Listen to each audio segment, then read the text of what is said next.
What's up, everybody? King Triple C here, the Olympic champion, flyweight champion, the bantamweight champion of the world. And I got a public service announcement to all you wannabe MMA casuals or MMA fans for that reason. You guys make sure to listen to my boy Story of the Fight with Will and Miro. You know why? Because Triple C said so. And if you don't, you can do me a favor and you can bend the knee to King Triple C 2.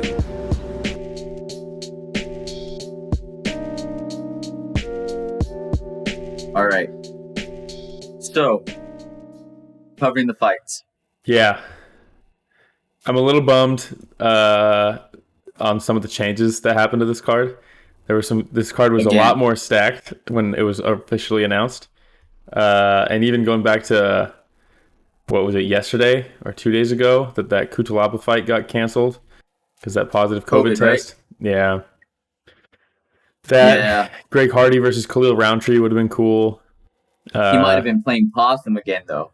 But you went too far. Again. You went too far. Yeah. Yeah, Greg... Back at him again. Yeah. Greg Hardy versus Khalil Roundtree would have been cool. The one that I'm really bummed about was Frankie Edgar versus Pedro Munoz was supposed to be on this card, and now they're headlining their own card, but still, would have been cool. But oh well.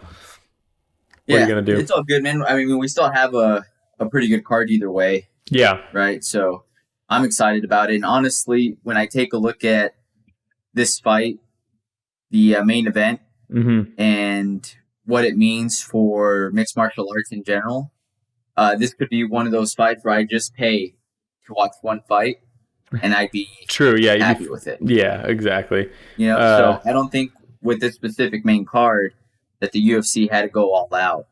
They definitely didn't. Yeah, and like I said, I'm bummed that we're not going to get to see some of those fights, but in the grand scheme of things, like it doesn't really matter. This one is there's a very big story with this one. And so you want to go with just the main card? Yeah, we'll just start with that Jim Miller, Vince Pichel fight. Oh, from Hell Pichel, huh? Vince from Hell Pichel. Old school Ultimate Fighter days, but not as old school as Jim Miller. Nah, man. Jim Miller's old school. Ever, right? Yeah. And he actually looked pretty good in his last outing, so. Well, let's see. His first UFC fight was UFC 89, Bisping versus Lieben. So it's been a while. Is this? I think I read somewhere this is going to be his 35th fight in the UFC. In the UFC, I'm not too sure. He's 32-14 going into it. Got it. So I was reading that I think with this fight going in, he will now be tied for the most UFC appearances, which is pretty sweet, man. Jim Miller's pretty sweet. He's always been a fun guy to watch, though. Yeah, definitely a scrappy guy. Unfortunately, on the receiving end of one of my favorite highlight reels was when Nate Diaz got him. That was super cool and not so cool for him, but it was that one where cool memory. It was when he got the guillotine and Jim Miller's tongue was stuck outside of his mouth in the guillotine, and it was so tight that he was like his tongue was sticking out of his mouth. It was gnarly. Like what? Yeah, he like couldn't, because it was so tight on the jaw that like he couldn't open his mouth to like even put his tongue back in his mouth. It just got caught and gnarly. But what are you gonna do? Awesome. That's Nate Diaz. You know? Sure, man. That Gracie guillotine. Yeah. Oh man. Well, but who do you have for this fight? So me with this one, this is one of those ones that both of them have some miles on them physically, but I don't think Jim Miller is like super chinny or anything like that, and I don't think Vince Pichel brings anything to the table that he hasn't seen a million times, and that's no disrespect to Vince Pichel, but I think if you look at what kind of is Pichel's downside or his kryptonite is superior grappling, and I think Jim Miller's grappling is going to get him the win for this one. It's going to hit him with that Lyme disease choke, you know what I mean? I have Miller winning this one too. I mean, I've followed Pichel, same thing since the Ultimate Fighter. Yeah, I loved him on right? Ultimate And Fighter. I think, yeah. He's a lot of fun to watch. But I think that with Jim Miller's experience in this one, he'll just have too many tricks up his sleeve for Pichel, and pretty much an answer for anything that Pichel would throw his way. So I see this probably going the distance with the decision for Miller. Yeah, I was going to say, I think probably decision for Miller, maybe a submission for Miller, but those are the only two options in my opinion. Anything could happen, obviously, but like you said, Miller's experience and just his tenacity on the ground is usually Pichel's downfall, so I think he'll get it done. Plus, I know it doesn't work like this, but their last two opponents are the same guy, and they both beat him, but Jim Miller armbarred him in the first round. MMA math. MMA math. I'm going to go with that one on this one. Nah. That trusty MMA math. Yeah. That's awesome. Because that never fails. Do you have the odds? I do. Is that one in front of you? Yeah. The best odds I could find for Jim Miller is actually plus 118 underdog. Vince Pichel, best odds I can find for him is negative 125. So the odds makers don't agree with us, but I think that's not a bad choice for a slight underdog in Jim Miller. Yeah, I like that dog. Yeah, I might take that dog. And I was thinking about it because we always talk about the Mike Bookie. Yeah. And I was like, man, I might just place a little wager on this one. I would if I could deposit some fucking money, dude. But whatever. Your disdain for your inability to deposit money in my bookie is well documented at this point. Yeah, I'm gonna have to. I don't know. But yeah. Plus, I might take 2 or 3 dogs and parlay them. There's some good ones on this card. There's some good ones on this card. For sure. Yeah. So you're looking to go some of the prelim fights as well? Because I thought we were going to start off with like Dotson. No, Miller's he got bumped to the main card. They're opening the main card. Sweet. Yeah. So, dude, that's a good way to open it up, man. I really like that fight. It should be a fun one. It should be a fun one. And then moving on to the next one. Speaking of dogs, John Dodson is the underdog in this one. This is my dog of the night. Really? I know we call this story of the fight. Yeah. Right now, this is my dog of the night. Dog of the fight. Right? Yeah, I'm taking Dotson in this one. I'm really high on Dotson on this one. Mm-hmm. He's coming off of an impressive win. Yeah. In his last fight. And when I'm taking a look at his record, right, and I take a look at his last 6 losses, Will, let me give you this list of people that he's lost to, all right? Let me know if you recognize any of these names. Demetrius Johnson, twice. The guy from ONE FC? Yeah, that guy. John Lineker, Marlon Moraes, Jimmy Rivera, and Peter Young. Piotr Young. Yeah. I mean, this guy has fought some of the top echelon of fighters, and that seems to be where he has the most trouble, is when he reaches those elite fighters. Yeah. But he handles his business otherwise. Yeah, and to go off of those losses, not only did he lose to those guys, all of those are decisions, some of them being split decisions. So it's not like he's getting completely destroyed by those top tier guys. He's hanging in there. And I mean, you lose a split decision, one of the judges gave it to you, you know? Yep. I'm going to... No, go ahead. Keep going. No, go right ahead, Will. This was the hardest one for me to pick of the night. Really? Because Dodson's experience and fighting those type of guys, in my mind, gets him the W. The problem for me, though, is he has looked kind of almost complacent in the past. Not his last fight, but in this past few fights, he's looked almost kind of complacent to me.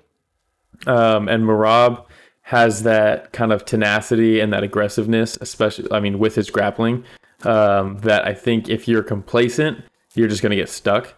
And if you look at Merab's, this is by far the biggest test of his career. And sure. And if you look at his last 2 big tests, if you're going off just the biggest test that he's had, he's lost both of those fights. Ricky Simon? What was that? What, Ricky Simon? Ricky Simone, Frankie Saenz, Frankie Saenz, Yeah, by far the two most notable names on his record, and those are his two losses. So I think it is a big test for him, but I think he's going to get it done by decision. I think he's going to decision Dodson, and I think it's going to come down to the lack of aggression from Dodson. And just the overall tenacity of Merab. That being said, I would like to see Dodson get the win here.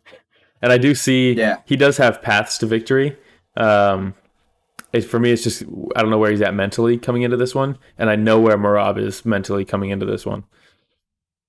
Okay, and I'm not surprised with your pick with Merab because he's a Longo Serra fighter, and I know that you love that team, Will. So, but again, I take a look at the experience, and he's fought a lot of excellent fighters, and I think that his experience in this case again will be too much for Merab. Yeah, and I definitely see that. I definitely see that being that could be true. So, Will, this means that one of us will not go 100% this week. Yeah. So far. We'll see who that is. Yeah. Yep. All right, man. The next one, Burns versus Daniel Pineda. That Burns actually is favored on this one. I don't think that's on the pay-per-view. No, they moved it? Yeah. So did they switch that one with must have. We can cover that one though. When I last looked at it, it was the first fight if I remember going in.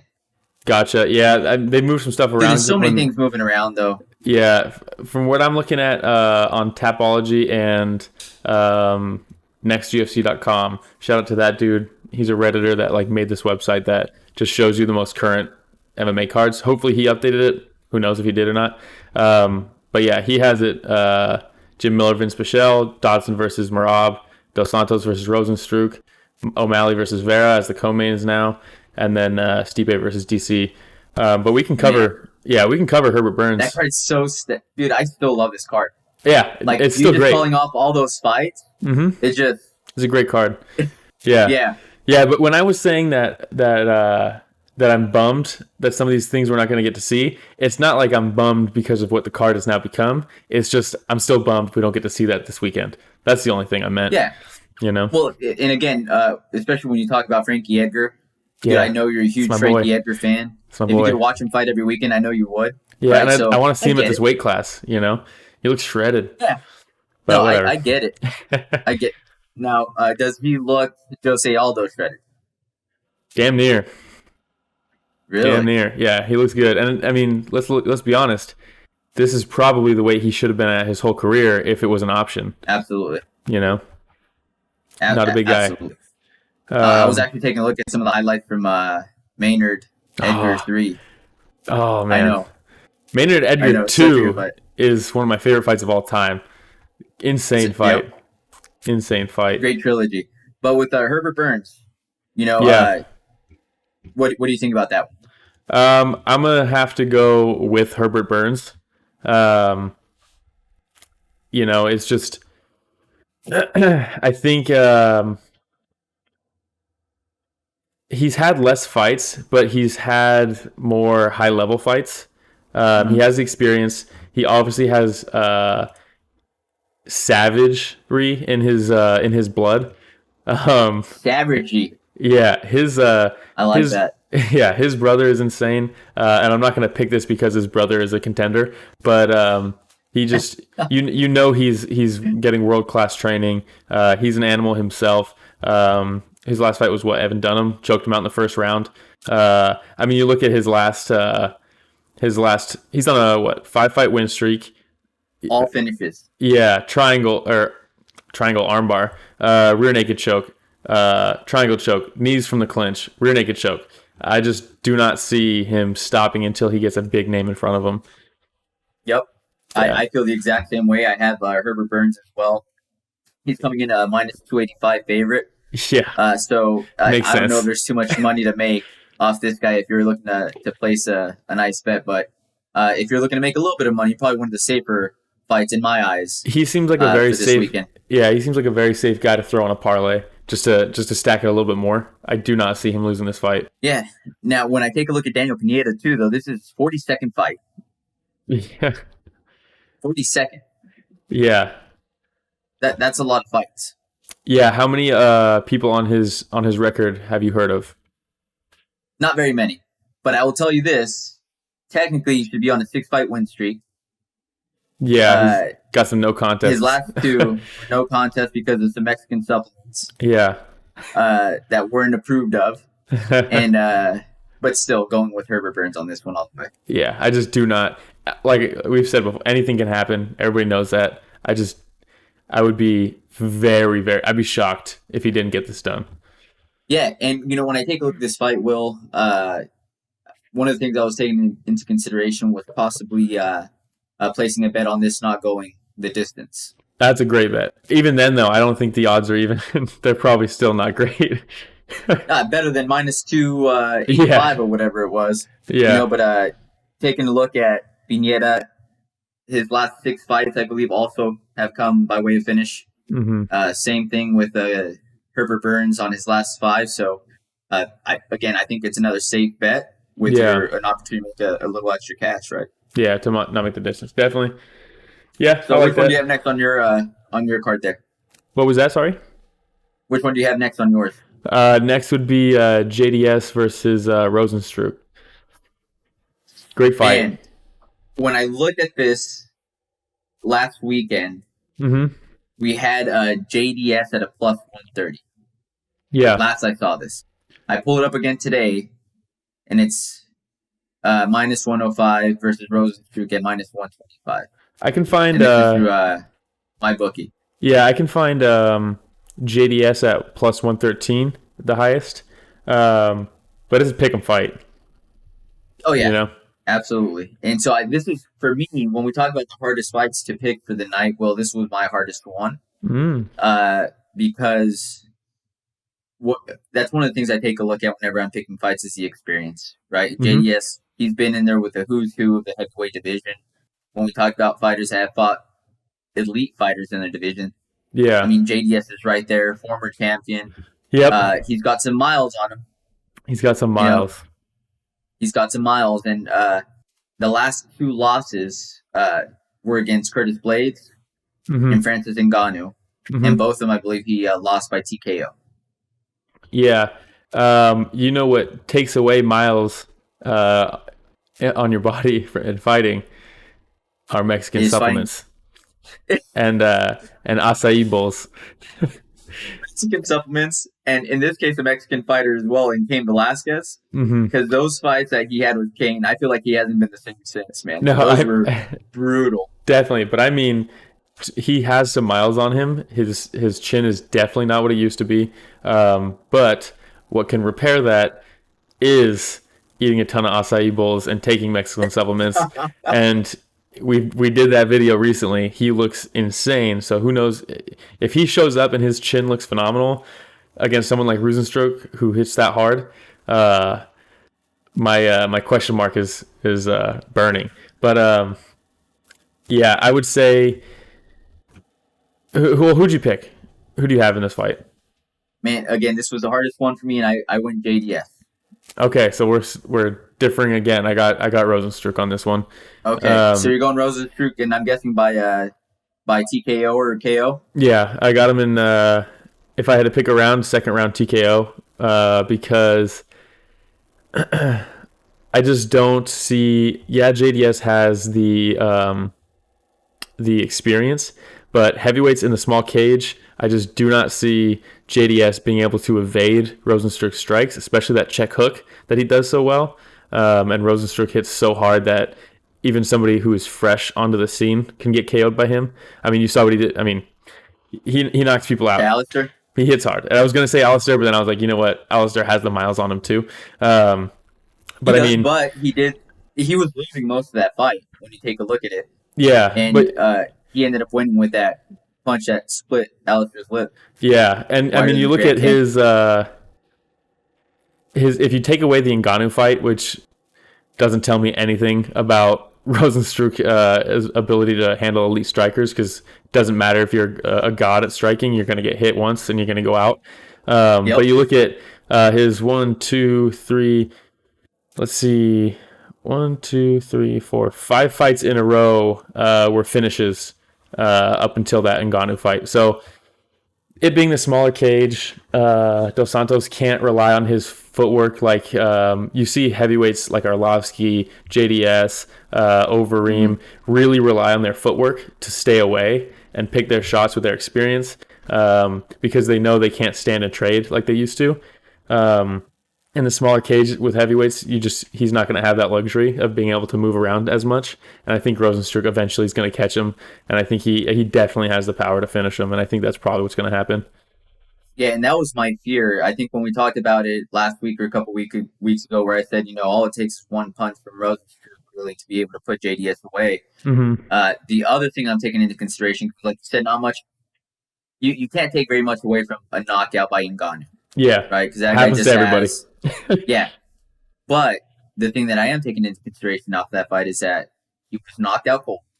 He took extra punches, and this was only 3 months ago where he was knocked out cold. Definitely. So while JDS cannot move, like you said, his footwork. Have you seen his footwork, by the way, on the Dancing with the Stars in Brazil? I haven't. Fantastic footwork. I would imagine. Yeah, I would imagine. Footwork. He's got some of the best footwork in the heavyweight division. He does, man. And when you see those dances, you understand why. Yeah. But when even if he doesn't have that fancy footwork or the ability to move around the cage a lot, I just don't know how much Rozenstruik has covered. Yeah. And if he's shaked all those cobwebs off yet. And when we take a look at the heavyweights, and we'll talk about one of the heavyweights later on down the road, we saw what Stipe's chin was like after he fought Ngannou, and he took that fight against DC shortly after. Right? And he had more time than Rozenstruik does in this situation. So, man, I just seem to be leaning a little bit towards JDS. So I'm going with JDS. And again, this was the hardest pick for me for the night. Yeah. And I was thinking about the damage that he took from Francis and how quick of a turnaround it is. But at the same time, he's never been knocked out before. That's his first time. He got shut off clean. It wasn't like he got a beat down for 3 straight rounds or 5 straight rounds, So I think he'll bounce back. He's young, but we'll see. It's just scary when you say he got shut off clean. Yeah, because I think the important words there is shut off, right? He was out, and we'll see, I guess, right, in this situation, because you're right, he is young. I don't think that he's taken as much damage as JDS has taken throughout the years, but we just don't know how one's body will recover after getting knocked out like that. 3 months after getting right back in the octagon. I'm surprised. More blows to the head. Yeah, I'm surprised he didn't get a 6-month medical suspension from that. That's kind of surprising. I was surprised too. As soon as I saw his name pop up going up against JDS, the first thing I did was like, how long ago was that? I feel like that was a couple weeks ago. You know what I mean? So the first thing I thought of too. Yeah. All right, man. So want to move on to the next one? Yep, I do. Well, show off your shirt first before you. Yeah, this is going to be one of those things where I think awesome. I think my pick is already known. That being said, the odds on this fight are insane. Definitely inflated because of the hype of O'Malley. Marlon Vera is a really good fighter. If I were betting, I'd have my main bets, and as a parlay, probably that's what I like to do. That's why I haven't won any money doing it. And but with the odds how they are, just throw some cash on Marlon Vera, because there's a very good chance he's so well-rounded and in his prime, and that's 2 things in combination that Sean O'Malley has never had to deal with yet. So this is really going to be similar to Merab versus Dodson. This is the real test to see if O'Malley is like fully legit, because, and he'll say it himself, he's fought, he's gone up the ladder slowly. Well, not slowly, but he hasn't had a crazy leap in competition yet. This is by far his hardest fight. Yeah, and he's had an easier pace than a lot of the rising stars have had going into the UFC. The UFC is known harder than harder than Marlon Vera for sure. Yeah. UFC is known for throwing these rising stars into the wolves. and seeing if they're able to survive. And in some cases they do, and you get some mega stars, right? In other cases, you get some people like I think about Yair Rodriguez, who was throwing Frankie Edgar, and they kind of brought him back down to earth. But I think this is a really good test for O'Malley, and I know that there's a lot of hype behind him right now. I feel like the UFC is behind him, and the UFC wants him to continue ascending, the way that he has been. But I still give this one to O'Malley.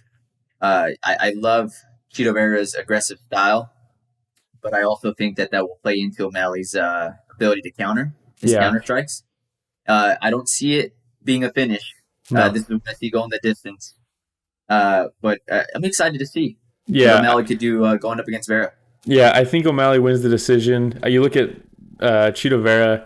I thought he won his last fight against Song Yadong. And Song Yadong. Yeah, but he's fought guys like Lineker who hit like a truck and took him to decision. He lost, but he was able to take those shots. O'Malley obviously hits super, super hard. I don't know if he hits harder than Lineker, but the biggest thing the thing that is different, I guess, is he might not hit as hard as Lineker, but his timing and the way he counters and hits you when you're not expecting it, instead of how Lineker comes forward, you see every shot, but he might just shut you off with one. The fact that he hits you you don't even see it coming, that's what I think adds to his power. I don't see him finishing Marlon Vera. I wouldn't be surprised if he did, but I definitely think it's going to go to decision. I think Marlon Vera's style is just too orthodox and too standard for someone like O'Malley. Small cage definitely favors Vera, because O'Malley can't stay on the outside as well as he should or can. And I'm excited to see, and I hope Marlon Vera does it. I hope he doesn't get some weird pride thing in his head where he wants to stand and trade with O'Malley and prove that he can outstrike him and shut up the fans, But because I would love to see him take it to the ground, because I really, really want to see O'Malley's ground game. Really bad, yeah. Have you seen his workout videos where he's wearing the bike helmet on the mats with the sunglasses? Yeah. That's been prepping, man. He's been putting in some work. Well, I mean, he trains with Tanquinho doing his jiu-jitsu, so, I mean, we haven't seen it, and it's the same thing with Conor, where it's like, I wanted to see him fight a grappler that whole rise, like, give him someone like Frankie Edgar, give him a wrestler. They're like, we'll give him Dennis Seaver. And then it got to the point where everybody knew, at that time at least, everybody was saying, as soon as he fights a wrestler, an elite wrestler, he's going to lose as soon as this happens. And then it got to the point where he hadn't fought a grappler in so long that now we're like, his grappling's probably pretty good now. I want to see O'Malley right now, what his grappling is. I want to see it tested, because I think this fight is what's going to fully legitimize O'Malley if he can get it done. Yeah, and I think he said it himself too, right? Where he says, right now, I'm not too concerned about my pay or upset about my pay. Mm-hmm. But if I win this one, we might have to take my pay into consideration, a change in my pay, right? And I think part of the reason is because he understands that the level of competition that he has been facing probably doesn't give him a reason to ask for any major pay raises. Mm-hmm. But I think this would definitely throw a step in the right direction. Yeah, definitely. And he says it himself. He hasn't had the hardest opponents, the biggest names, but he's doing that on purpose, not just to get a bunch of easy wins, but because he knows he's young. He knows he doesn't have a ton of experience. He wants to build himself up and not be on the receiving end of a terrible upset in the eyes of the population. I don't know. And one of the things I think about too, well, you brought up a really good point where you talk about like his accuracy, right, and how that might help out with his power in a way. And I always think about what Conor said, where he says a precision beats power, right? Timing beats speed. To hit people, just seems to hit people right in the butt, where his opponents go out. So, man, I'm pumped for this fight. Me too. Yeah, I just really hope. Obviously, I want O'Malley to win, but I really, really hope Vera takes it to him and doesn't try to just prove himself that he can stand with him. I just want to see him be tested more than just that, because if it was just a straight striking match, I think O'Malley picks him apart. Yep. Well, you should have wore a Chito Vera fight, because I feel we're that's split right down the middle. Yeah.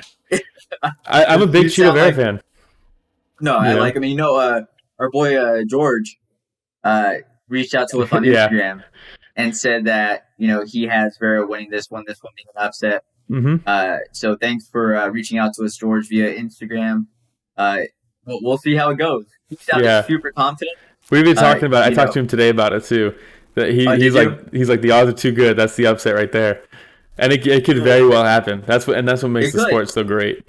It's gonna be It could. sick. Anything can happen in MMA. Yeah, these things happen in MMA. All right, man. Alrighty. So this brings us to Stipe versus Daniel Cormier. Yeah, maybe the most important fight in UFC history. Yeah, I'd agree 100%. Yeah. The only other thing that I comes to mind is Bonner versus Griffin, just because if it weren't for that fight, most likely we wouldn't have a UFC today. But as far as legacy and definitively saying who the best is, this is it. I think that looking back at the Bonner fight, right? We can look back at it now and say that was one of the most Yeah, important fights ever.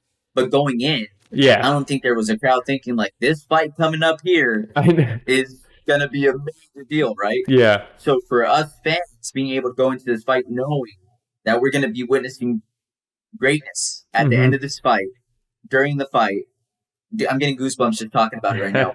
I swear I'm getting goosebumps. But whether Stipe wins, dude, I'm so excited, or Cormier wins, whoever walks away from this fight victorious, we're going to think of as the best heavyweight of all time. Yeah. And I know that people will continue talking about Cain Velasquez. They never fought Cain in his prime, and I get that. People are going to talk about Verdum. Look at Verdum's streak. Whether he was, hot or not, Yeah. it doesn't matter. He fought a lot of the best names out there and beat some of the best names out there as well. There's a lot of asterisks, but I don't want to think about that right now. I just want to think about the fact that we have this amazing rubber match coming up right now. Yeah. Between two guys who are considered to be some of the best people. Yeah, great people, respectful to each other, just inside and outside, just do so many things for their communities. Just fantastic people. I remember when DC fought Gustafsson to defend his light heavyweight belt. It was a war, and Gustafsson almost finished him in the fourth round. I want to say it was the fourth round. Fourth round, he dropped him with the knees against the cage. And DC came back in the fifth and just would not stop. And he talked about it after. He's like, you know what? I knew there's a very good chance I'm losing this fight. I don't have anything left in the tank. I'm just going to keep walking forward and keep throwing punches. I don't care if he's hitting me. I don't care if my punches are landing. I'm just going to keep moving forward and keep throwing punches. And it got him the win. And when he gave that speech after that fight, I was like, you know what? This is, other than GSP, this is the embodiment of a champion inside the cage, outside the cage, mentality-wise, the way he is a role model to people. Like, he is the gold standard of what you want a champion in your sport to be. I agree 100%, man. You already know how I feel about DC, right? And you talk about what they do for their communities, and it's well documented with Stipe being a firefighter, and that's what he does when he's not, fighting and when he's not training. Down-to-earth person. And then you see DC, high school wrestling coach. He doesn't have to do that. No. This guy really doesn't have to do that, but he wants to make a difference in the sport he loves, and he wants to make a difference for all these kids in his community, and he has been making a difference. Yeah. So we're talking about, like you said, two just stand-up guys. Either way, I will feel for the person who loses this fight, and I will be happy for the person that wins the fight. Yeah. But, Will, there's got to be a winner. There's got to be a loser. But if this goes to a draw, Will, I might throw something at my TV. Yeah. I'd be so pissed. Imagine it's a draw and then DC still retires. Oh, no, I'd be so pissed. Yeah. Just knowing that there has to be a winner and there has to be a loser, Will, I'm going with my man DC. Going with DC, and I think that he learned from his last fight.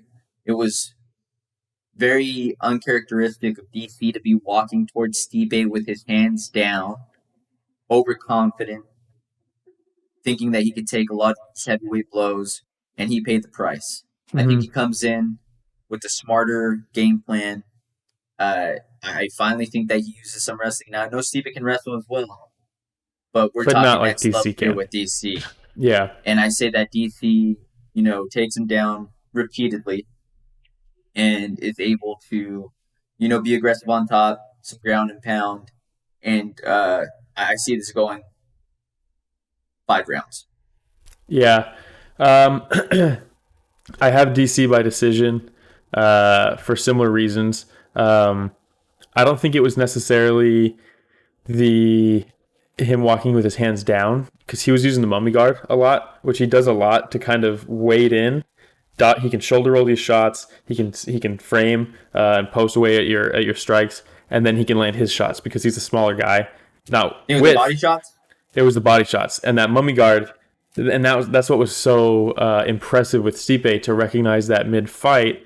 I don't know if he made the decision. I don't remember what the corner was saying. I don't know if someone from the corner called for the body shot, but when he was stuck in that mummy guard, and the difference maker was that Stipe could adapt to that and go to the body because it was open. And once he was going to the body, DC didn't adapt to that. He stayed in his ways with the mummy guard, which I understand because he's had insane success with that. I mean, this is his going into this fight is his 10th consecutive title fight. I mean, you talk about legend shit. That's insane. But I do think he wins by decision. And we go back to the same thing. Smaller cage. If he is game planning to use his wrestling, which I hope he does because it's such an insane asset that he has, especially in a smaller cage. I think I hope, and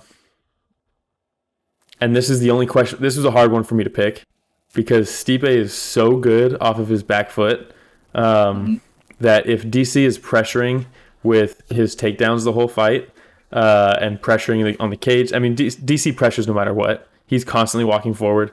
But if he's trying to clinch and he's trying to take him down the entire time, I can see he fades. I love him, but he fades in the later rounds, especially the fourth round. That's when Stipe beat him. That's when Gustafsson dropped him. He does fade, and if he gets careless with with his entries in that fourth round because he's tired, Stipe off his back foot at any moment could drop him. I think we saw Stipe off his back foot against Verdum would probably be the perfect example where Verdum's rushing in, Yeah, and Stipe off his back foot just hits him with that firefighter right. yeah, hit him with that fire hose. Yeah, dude, and just drops. Yeah, Right? yeah. So I hope that doesn't happen. I can see that happening. Like I can see it happening in my mind. But I think the fact that it is a rubber match. They've both 1-1, both finished each other.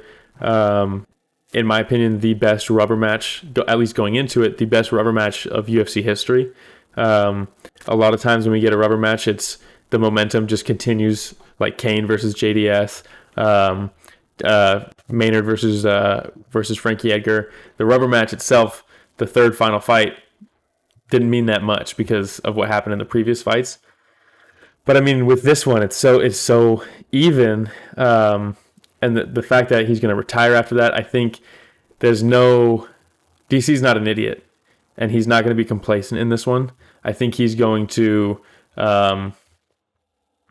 be a lot more careful, a lot more strategic, a lot more disciplined, and I think that's what's going to allow him to stick to the correct game plan. If Stipe makes adjustments like he did, more power to him. Like you said, I'm happy no matter who wins. But I think DC takes it with the focus that he should theoretically be having going into a fight like this. Because you look at his losses, John Jones, Stipe, and when he lost to Stipe, he had already beat him, KO'd him, almost easy work when he KO'd him the first time. And I don't know how much he took him seriously, or how seriously he took him in the second fight. I'm not going to use any excuses. Yeah, I don't want to give any excuses because I don't want to take away from what Stipe did because it's insane. But I think his almost lackadaisical approach to that fight is what ultimately did him in. And I don't think there's no way he's risking his final fight of his legacy with being lackadaisical. There's no way. I agree with you 100% on that, right? I think that's part of the reason that he was willing to take more punishment in the second fight because he thought it was going to be as easy as the first one. He came in heavier on the second fight still, which for DC coming in heavier than he already came in at is, he just he as long as he comes in better condition, take his diet a little more seriously leading up to, starts dropping those Gilroy garlic fries, and focuses in on his training, I think he will be fine. And like you said, he's going to want to walk away with this W at any cost. Yeah. That means, making this fight a little bit dirtier, putting Stipe up against the cage. I wouldn't go that far, Will. Look at his last few fights. The record shows that he goes for those eye pokes. That is true, but it's just that mummy guard you were talking about, dude. Yep, It's an easy way to get away with it. I mean, he poked Stipe in both fights. If I'm the ref, I would dock a point from Stipe for trying to headbutt his hands. Yeah. While he has them out like this. You know what I mean? He's drawn a foul. Yellow card, dude. Yeah. But I wouldn't go as far as saying that I'm fine with whoever wins. I think I would be happy for whichever fighter won. Yeah. But me personally, I would only be happy if I see DC walking away with it. And then I think about what would happen after this, right? DC wins the title, rides off into the sunset, continues coaching, continues being a mentor for a lot of these fighters, and grooming the next generation. Yeah. Being a fantastic analyst. I still think that Rogan, Anik, and DC together is the best panel, best trio right now. Yeah. So I'd be happy with that. If Stipe wins, there's a possibility of him retiring as well, but I could see the UFC possibly throwing enough money out there for him to have one more fight and bringing John Jones in to see Stipe versus Jones, where if Jones wins, they pass the torch over to Jones, and it's a way for the heavyweight division to stay on top. Yeah, I think if Stipe wins and he doesn't retire, I don't think they'll do anything other than a Francis rematch. I think the UFC wants Francis to be the champ so bad, and the fact that he's not signing any fights, I mean, he's beaten everybody in the division. He's waiting for the winner of this. I mean, he's on standby as far as I remember, in case something were to happen in this card, to That's fill in. That's a good point. I mean, what are we going to see at this point? We're not going to see, if JDS wins a spectacular fast, we're not going to see JDS versus Ngannou again. Yeah. I don't want to see Curtis Blades versus Ngannou again. If Rosenstruck wins, there's no way he's fighting Ngannou again. One fight removed from a knockout in 20 seconds. It's not going to happen. And Francis isn't going to fight anybody else but for the belt next.